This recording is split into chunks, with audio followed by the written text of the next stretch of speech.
Live from KSAT 12, the 6 o'clock news starts right now. It is the first Friday of Fiesta, a time for fun, not fighting. San Antonio Police Chief William McManus has been vocal lately about how much of the city's violent crime, he says, is tied to risky behavior and arguments. And with shootings happening yesterday and overnight, Garrett Berger asked the chief if he's worried that the violence is going to spill over onto San Antonio's biggest party.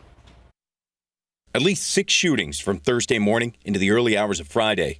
Those just the ones KSAT covered. I read these reports every morning, as I've said before, and the majority of them that I've read this morning are argument related. It's something Police Chief William McManus says anecdotally he's seeing more of. It just doesn't make any sense. There are way too many people pulling guns because of disagreements, and that's all they are. The question is, does he think these kind of incidents could spill over into Fiesta events? With this being the first full Fiesta in 2 years, many San Antonians are ready to cut loose. Viva Fiesta! McManus says he always has concerns about something happening at big events, but he does not have any reason to be overly concerned about Fiesta. Most of the shootings that I read about every morning are in apartment complexes or they're in the neighborhoods. I don't see them necessarily happening at large events. The chief says SAPD has more than adequate security at Fiesta events. I just want to ensure everybody that Fiesta will be a safe event. We will have plenty of police officers visible downtown, and we just ask everyone to party responsibly and respect everyone's else right to party responsibly. Garrett Berger, KSAT 12 News.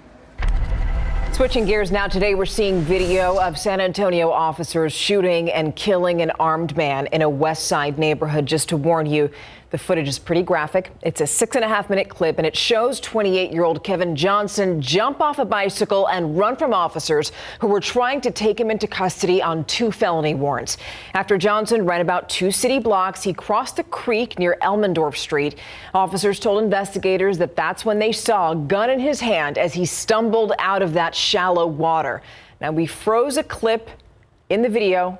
It shows Johnson being shot repeatedly while he was up against the creek's embankment. Drop your hands! Drop it! Drop your hands! Gun! Gun! Gun!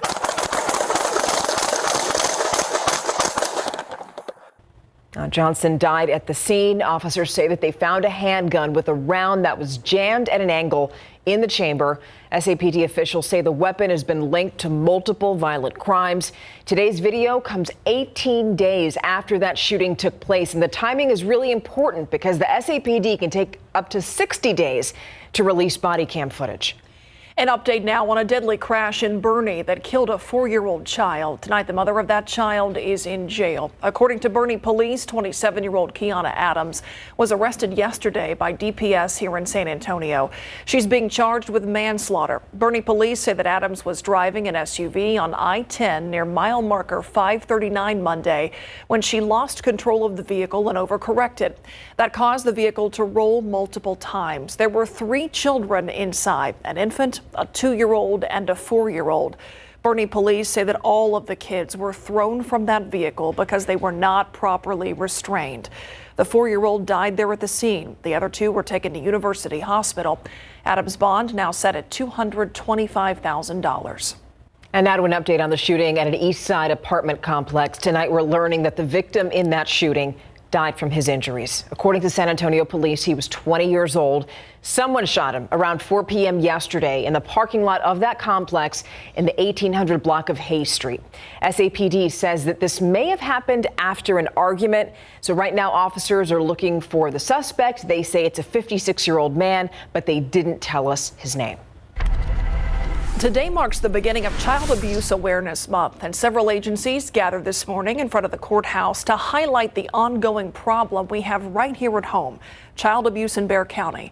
Last year, 13 children died from abuse and neglect in Bexar County, and this year we've already seen several cases of severe abuse.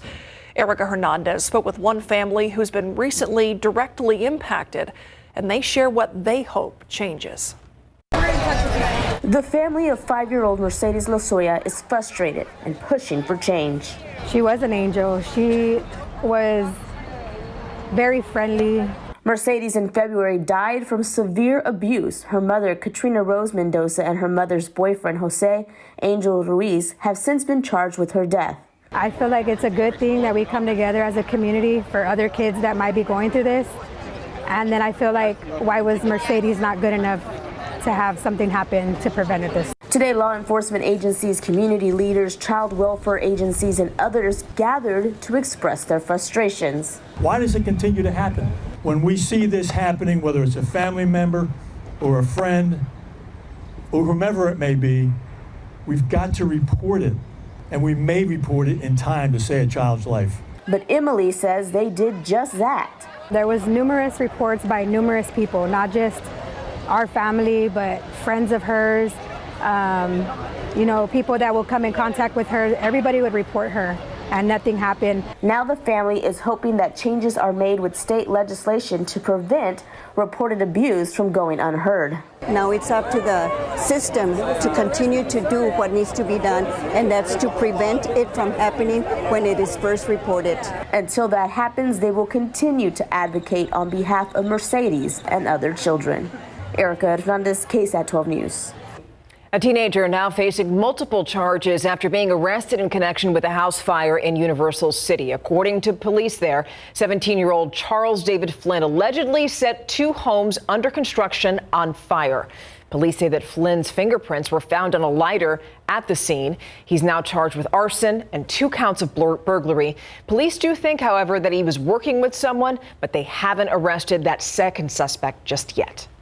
The police chief of Seguin announcing his retirement today. Chief Terry Nichols will retire in June after close to 30 years in law enforcement. Nichols joined Seguin PD in 2019 after serving as the police chief in Brownwood. He helped implement a lot of changes in that department, including adding body-worn cameras. The search for the department's next chief will begin soon. Yeah, get ready. Finally, we say for the first time in 2 years, one of Fiesta's staple events is back. We're talking about the Oyster Bake. The event finally back on the St. Mary's campus. It just got started about an hour ago. Our Alicia Barrera is out there live. We can confirm she has had at least 1 oyster.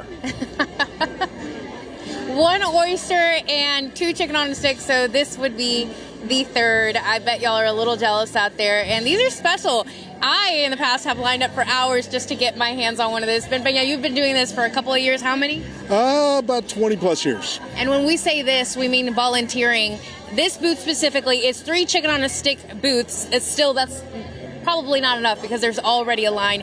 How many volunteers and then how many chicken on a sticks y'all sell on average? We do about 115 volunteers in a 2-day period, as well as about 30,000 chicken on a stick throughout all of Oyster Bake in a day and a half.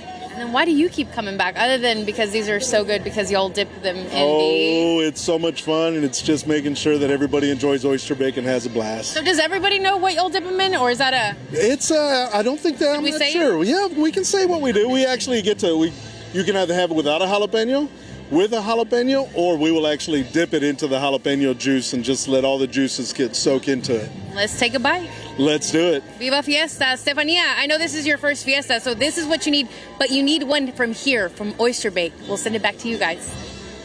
Alicia, check your phone, because I'm actually sending you a text right now to bring one back for me. All right. There's a collective, yeah. We heard about the dipping and jalapeno juice. All about it. Okay. Now we're all talking. Right. All about this weather, too. Going to anything Fiesta related today, just getting outside. Perfect day for it, Adam.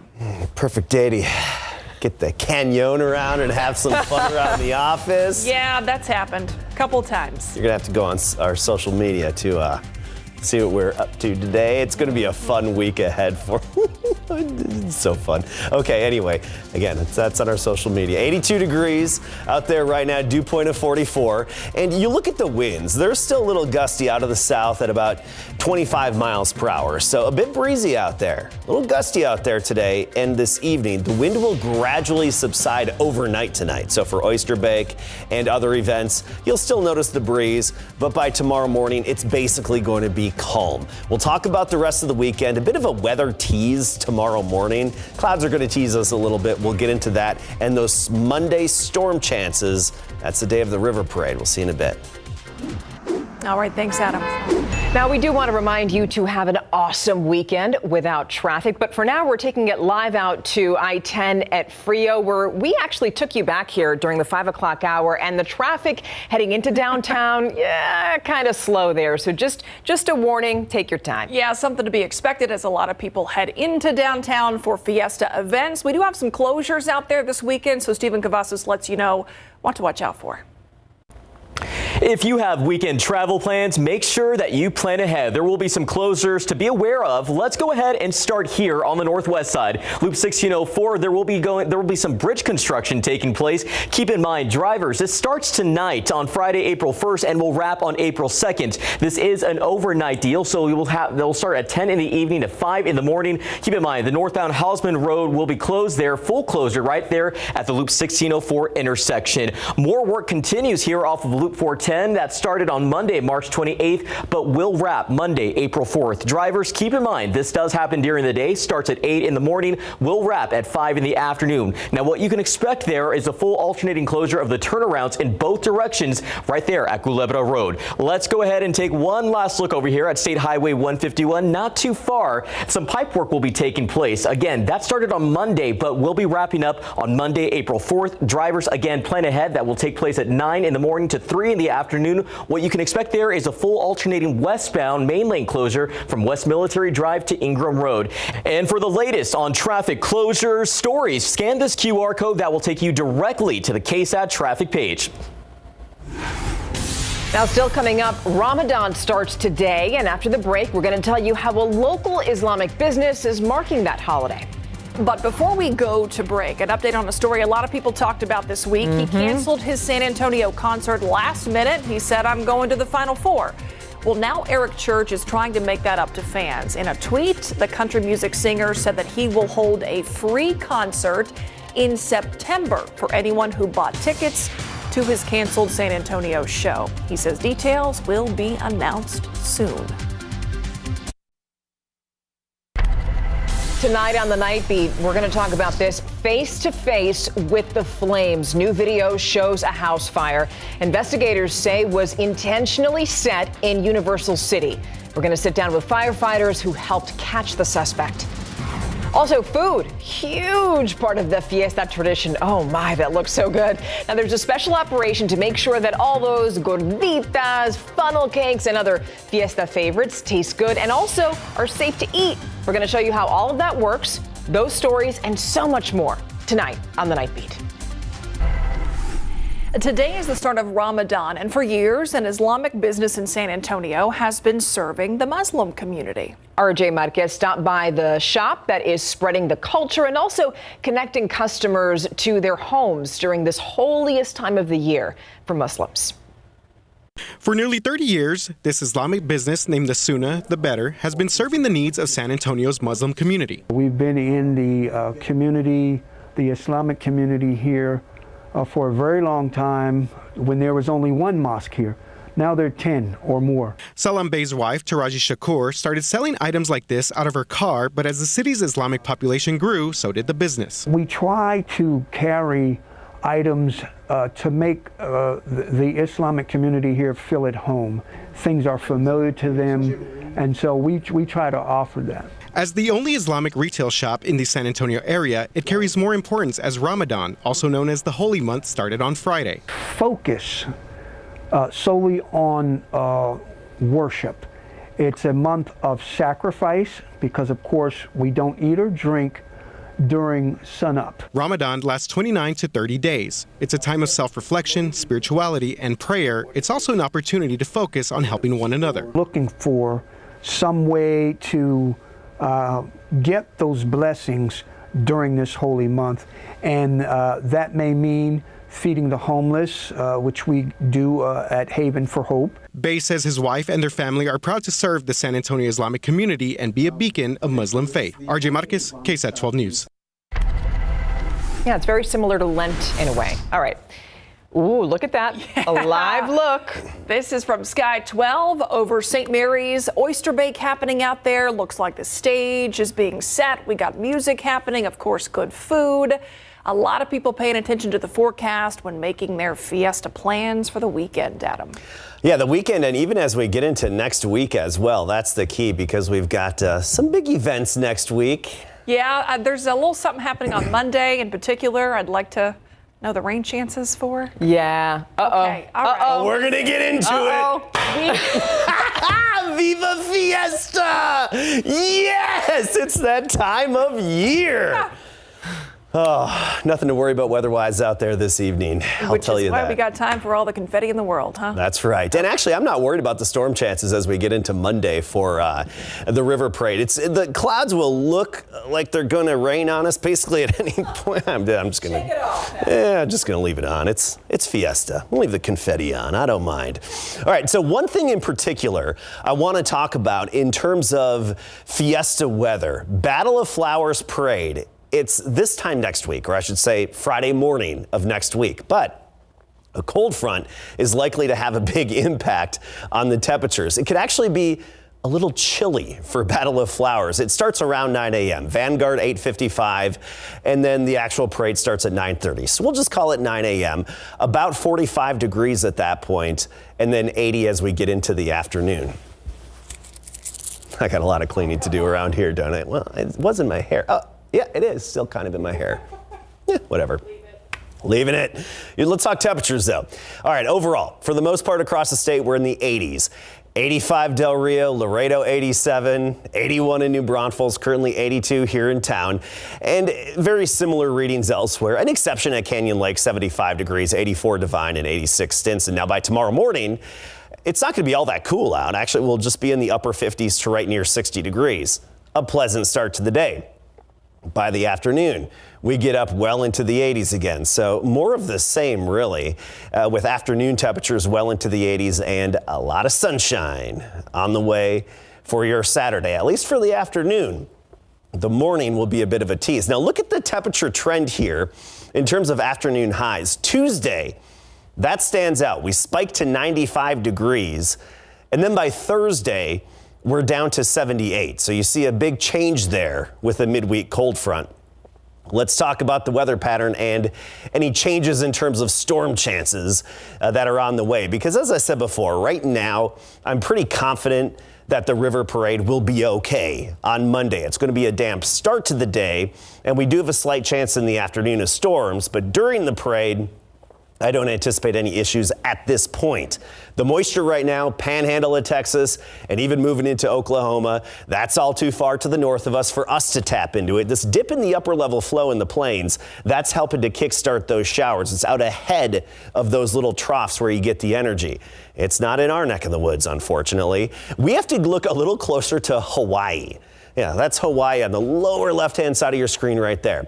This upper-level swirl over the Pacific, that's going to be part of the next little batch of energy that moves our way and will kickstart some storms across parts of the state. Let's get into the forecast. A few sprinkles tomorrow morning. The clouds will tease us. It's going to look like it could rain, but we'll just get a few rogue wimpy little nuisance sprinkles, then sunny the rest of the day. Sunday looking very sunny. We get into Monday and we'll start the day damp, but by the afternoon we should squeeze in some decent weather, and most of the active weather should be to the north of us, just a 30% chance around here. So this evening, comfortable temperatures falling through the 70s, still a bit breezy out there, and then this weekend will be well into the 80s for high temperatures, and next week, that's when we see those changes we were talking about, with mid-90s on Tuesday and then upper 70s by Thursday. So Monday parade so far looking good. So far, I give it the green light. Okay, and that confetti held on in your hair the entire forecast. Oh yeah, it's not going away. That's some impressive confetti, as you say. Okay, let's talk about the Spurs versus the Trailblazers. Speaking of green lights and things going well, hopefully the Spurs have an advantage, right? Yeah, because the Portland Trailblazers are very short-handed tonight, missing some very key players. Plus, the last time they played, the Spurs beat down the Blazers, and because of that, San Antonio knows they cannot overlook the Trailblazers. And Kevin Chappell made a big move at the Valero Texas Open. Coming up.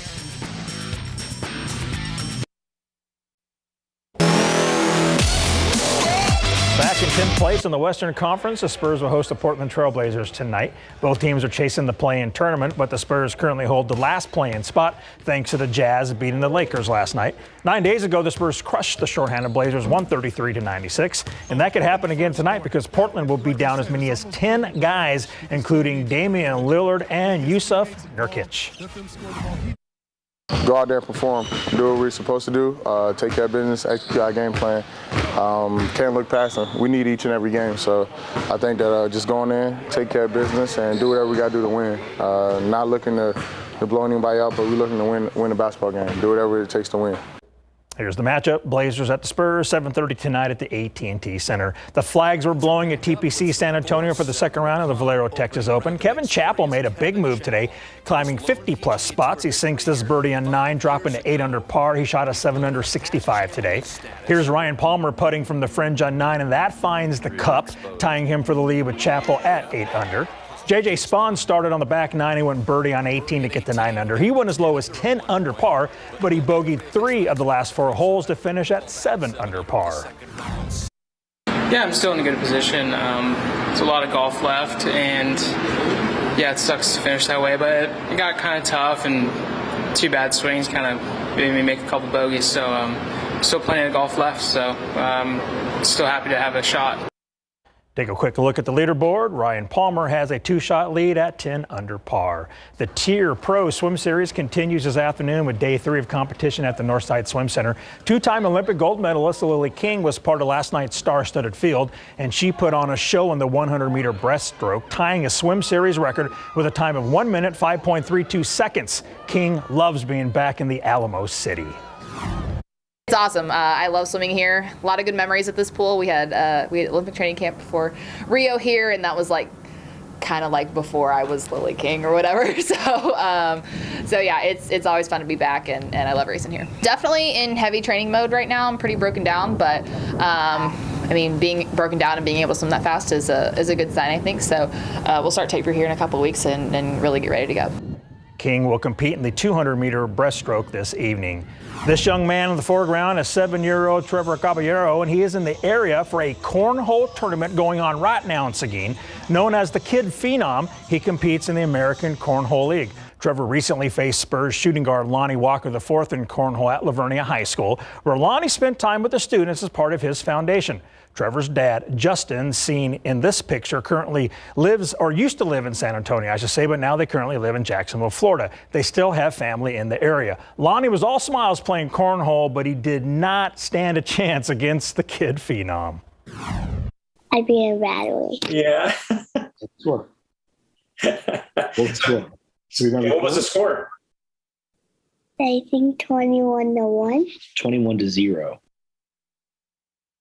21-0. How about that? The Kids Throw 2 Cornhole Tournament is a 2-day event going down right now at Tiger Sports Complex in Seguin until 10 tonight. Tomorrow it runs from 10 a.m. to 8 p.m., ages 18 and under. Best sports video I've seen in a long time.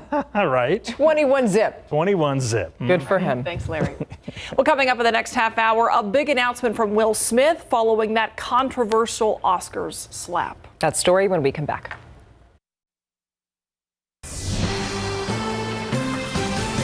Welcome back. President Joe Biden in Delaware. But before his trip, his new job numbers are showing historic growth in the economy. It comes as Congress tries to cobble together another COVID relief plan. ABC's Alex Brachet with the latest from Washington. Ahead of his trip to Delaware Friday, President Biden taking a victory lap over newly released jobs numbers. People are making more money.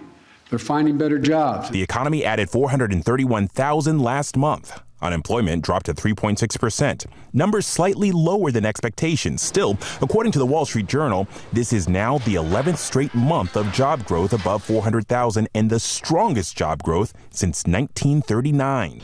However, the jobs news comes as the U.S. continues to struggle under increasing inflation, the highest it's been in 40 years. We need to do more to get prices under control. Biden already tapping into the strategic oil reserve to lower gas prices, releasing 1 million barrels a day for the next 6 months.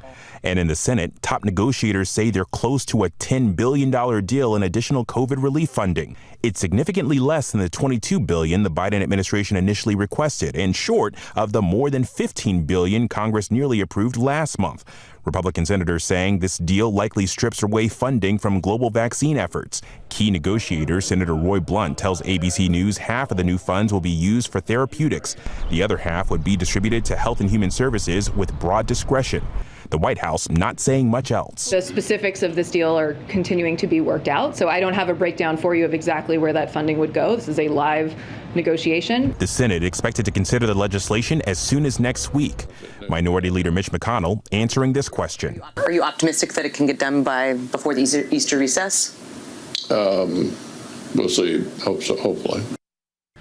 Multiple Republican senators have said that they are optimistic a deal can get done, and that's key because this would need bipartisan support to reach the necessary 60-vote threshold in the Senate. Alex Bechet, ABC News, Washington. Just over 16,000 people are currently hospitalized with COVID-19. That is the lowest number since the beginning of the pandemic. According to the Department of Health and Human Services, COVID-19 patients in the ICU, those numbers are decreasing as well.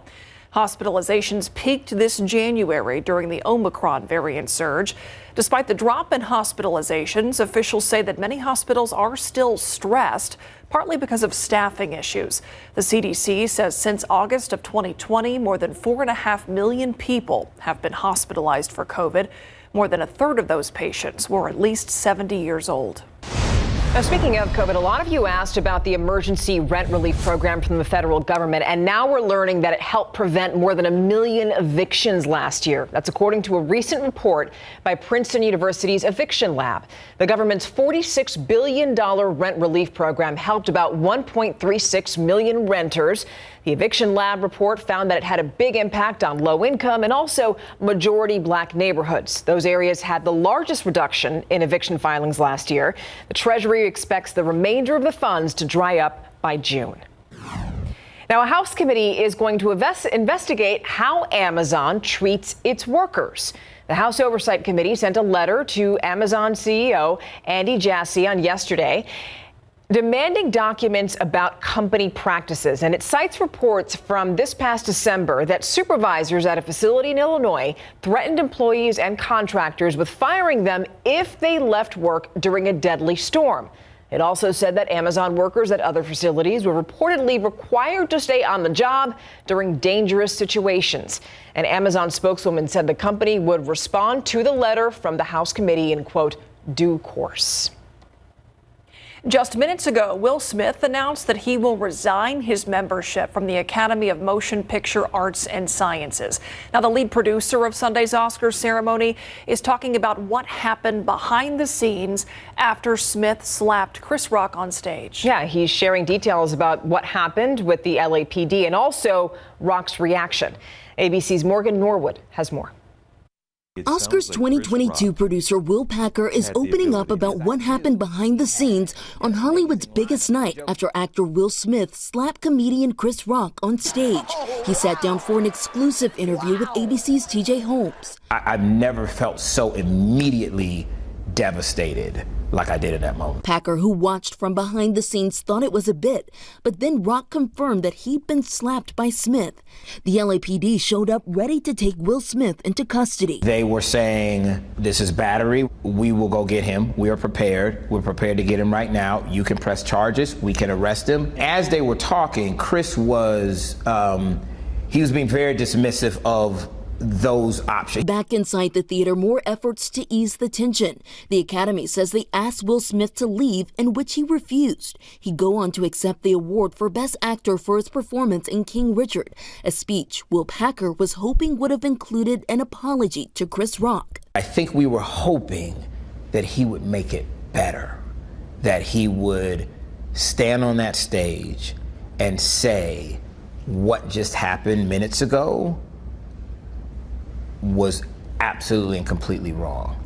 Chris Rock, I'm so sorry. Please forgive me. Will Smith later apologizing on Instagram. I would like to publicly apologize to you, Chris.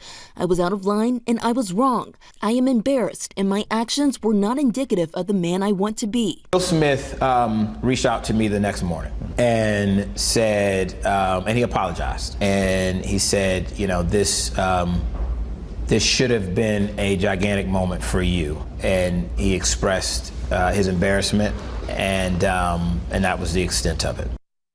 And Will Packer also praising Chris Rock for maintaining his composure during the show. Morgan Norwood, ABC News, Los Angeles. Still ahead, April Fool's Day may be known for playing pranks and jokes, but did you know this? It might actually be good for your health. Huh? We'll explain after the break. Well, today is April Fool's Day, the one day of the year that is devoted to jokes and pranks. And many of you probably think the day sounds silly, right? But a clinical psychologist says that it can also be good for your health. Mindy Geither has the story. It's no joke. He got me. April Fool's Day may actually be good for you. Humor and laughter have amazing long and short-term benefits to the body and the brain. Susan Albers, a clinical psychologist with Cleveland Clinic, says when we laugh, our bodies release some important chemicals. Oxytocin, which she says promotes bonding and feeling close to others.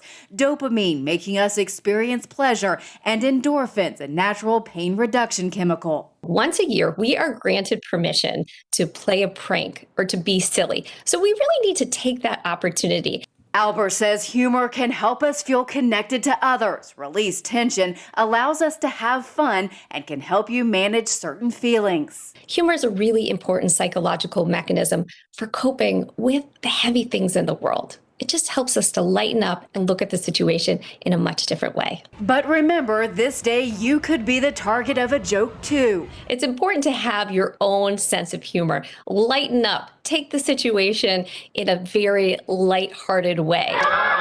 For Health Minute, I'm Mandy Gaither. Plenty of opportunities to laugh around here outside of just one day. This is true, but if you're in traffic, you're probably not laughing or giggling right now. Here's a live look over our airport cam, live look at 410, where actually traffic doesn't seem to be going that bad. It's downtown, heading into downtown. Yeah. That's where it looks bad. Fiesta, the sunshine, that's making people smile. Mm-hmm. I was smiling plenty earlier today, sneaking up on Stephanie and Myra with the yes. With what? What are you talking about? El Cañón de Casquirón. And we had two wildly different reactions. Yes. Awesome. Didn't we? You gotta check out. Steph has it on what? Instagram and Twitter. I will put it on Instagram, yeah. I think we're putting it on the KSAT Facebook, so it's fun stuff. It was a great reaction. All right, 82 right now. Perfect weather for Fiesta events. Low humidity, clear sky. A bit breezy out there. Right now, winds at 18, gusting to 25. The wind really will subside gradually, but it won't be calm until sunrise tomorrow. 70s this evening.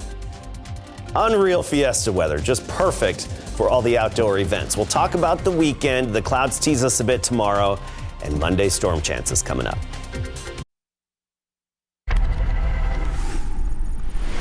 The oldest active ranger in the National Park Service is retiring at the age of 100. Betty Reed Soskin was instrumental in bringing the Rosie the Riveter National Historic Park to California. She's also been a lifelong activist for social justice. She looks amazing. Now, as an eyewitness to the Jim Crow era, she became an active participant in the civil rights struggle of the 60s. And her fight for equal rights got special recognition by President Barack Obama. That's the clip you saw just a moment ago. The park that she helped create is going to be the very place where people gather for her retirement party on April 16th. At 100 years old, retiring. Wow. Now, check this out. A community collaboration at a town in western Mexico set a world record. That woven sky, now the largest in the world. That colorful display hangs above the streets. It does have a religious meaning, and it shows the place's indigenous roots. The project was worked on by nearly 200 people, mostly women. This started back in 2017 when one of them decided to weave rage folders in honor of the Lord's mercy. You know, today isn't just April Fool's Day. It is also, Adam loves this, National 1 Cent Day. And you can mark the day by donating to a Take a Penny, Leave a Penny tray at a store. You can gamble with penny slots, or you can buy something inexpensive and pay for it by using only pennies. I'm sure the cashier would love that. Yes. You can also Google the history of the penny. Here's a little trivia to start you off. Abraham Lincoln's portrait has been on the U.S. penny since 1909. You can post post on social media with the hashtag National 1 Cent Day. No thanks. I'm good. That's our fine. 2 cents about the 1 cent day. That's all we have to say. Steve's gone. Somebody had to do it. That's what I'm saying. Come on, guys. Yeah. It would feel weird if there wasn't a pun right there. I was doing the eye roll, then I'm like, no, wait, it's Myra. Get the eyes back down. Get the eyes back down. That was fine. It's Myra. Well done. I appreciate that. Thank you. Spreester would be beaming with pride. Oh, well. He's smiling right now. I think he's at some Fiesta event or something. Yeah. What did we say? Fiesta-ing. He's Fiesta-ing. He's Fiesta-ing. He's Fiesta-ing today. He's Fiestin. Whatever. He's having a good time. Yeah, he's having fun.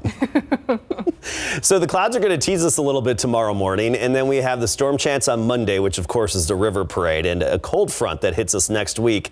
Temperatures are going to be a bit of a wild ride for Fiesta next week. Let's start with rain, and I want to look back at our data over the past 30 days. This is the percent of normal precipitation. So you look at the vast majority of our area, and we are well below normal. I mean, Bandera has received 7% of their normal precipitation over the past 30 days, whereas you see Converse, Seguin, not so bad. That's where we had some of the severe weather a couple of weeks ago now. Big picture. You look Cotulla, 0%, along with Eagle Pass and even Del Rio. So obviously we need some rainfall. LaGrange, College Station, Houston, they're just fine. They've had 100%, so they've had their normal precipitation or more. Around here, it's been a different story. Tomorrow morning, a bit of a tease, 10%, few sprinkles. Monday, 30%. We still have that 30% chance. That's for the storms as we get into the evening hours and even later on at night on Monday. So let's talk about it all here. First of all, another sunny day here over the Alamo City, South and Central Texas. Up in the Panhandle, they got some good rainfall and even some moderate to heavy rain flaring up. Parts of far north Texas moving into Oklahoma as well.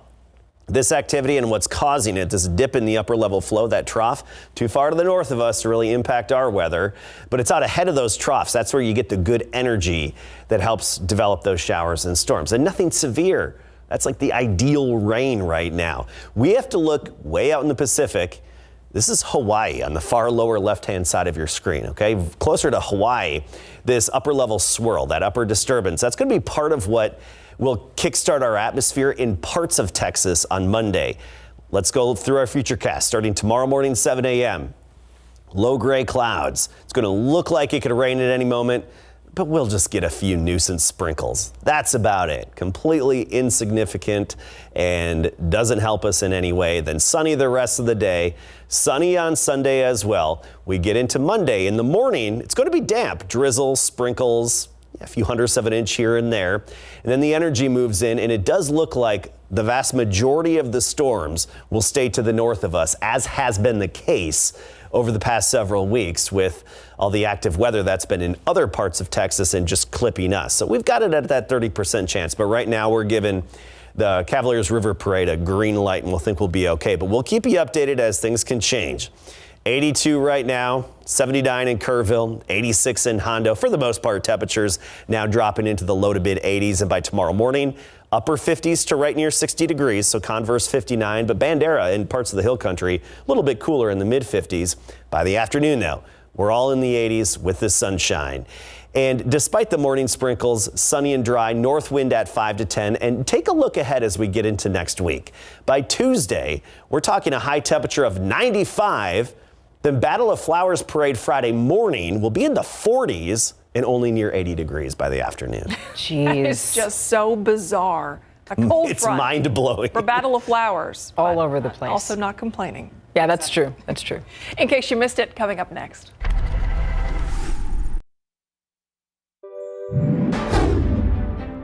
And good morning. It is Friday, April 1st. No fooling. One man fighting for his life this morning following a shooting. It happened around 8 o'clock last night after two men got off a bus.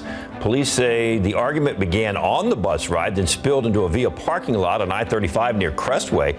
During a fist fight, police say one of the men shot the other man before he ran away. Officers believe they caught up with the shooting suspect. The victim was taken to the hospital in critical condition. A deputy says he saw a driver not yielding to traffic and almost causing a crash. The deputy ran the vehicle's license plates and found out they were invalid. That's when BCSO tried to pull the driver over, but the driver sped away. The sheriff's office was able to finally stop the driver using road spikes, and inside the suspect's car, deputies say they found drugs and several other items. The 6.5-minute clip includes narrated and unnarrated video and shows officers with SAPD's Street Crimes Unit try to take Kevin Johnson into custody around 3:45 p.m. on March 14th. Johnson wanted on a warrant for being a felon in possession of a firearm and for a parole violation from an assault of a peace officer case. Officers later told investigators they spotted Johnson with a gun in his right hand as he stumbled out of the shallow water. The Fiesta Oyster Bake kicks off today, and it's where we find our Alicia Barrera on the second day of her Fiesta festivities. You know, those doors just opened right at 5, and you know what this is? The oysters, and we have those standing by. Mike Martinez, he's the chair of Oyster Bake. All right, so how many oysters, how many chicken on a stick? 100,000 oysters, 30,000 chicken on a stick, and a day and a half of Oyster Bake. That is all our time. Thanks so much for watching the news at 6. It's been a pleasure having you with us. Have a wonderful weekend. We'll see you right back here on The Night Beat.